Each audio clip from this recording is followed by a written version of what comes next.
Hi friends, నేను మీ సువర్ణ. ఈరోజు మీకు ఒక మంచి విషయం చెప్తున్నాను. ఈ రోజుల్లో మనం ఆన్లైన్ ప్రపంచంలో మనల్ని మనం మర్చిపోతున్నాం. హెడ్సెట్ పెట్టుకున్నామంటే ఒక లోకం, కానీ ఆ లోకం నిజమైనది కాదు. ఆన్లైన్ రియాలిటీలో మనకు అన్నీ ఉంటాయి. హ్యాపీనెస్ కావచ్చు, సక్సెస్, లవ్ అన్నీ. కానీ మనతో ఉన్న వాళ్ళతో టైం స్పెండ్ చేయడం మర్చిపోతూ ఉంటాం.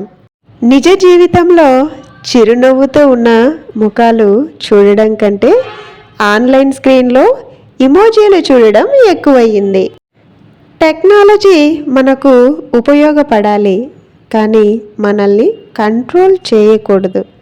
ఆన్లైన్ ప్రపంచంలో జీవించడం కాదు, నిజ ప్రపంచంలో ఫీల్ చేయడం నేర్చుకోవాలి. స్క్రీన్లో కాదు, హార్ట్లో కనెక్ట్ అవ్వండి. మన హార్ట్ టాక్స్లో real feelings, real life stories. నిజమైన జీవితం మర్చిపోకుండా ఉండాలి అని అనుకునేవారు లైక్ చేసి, షేర్ చేసి, సబ్స్క్రైబ్ చేయండి. Thank you.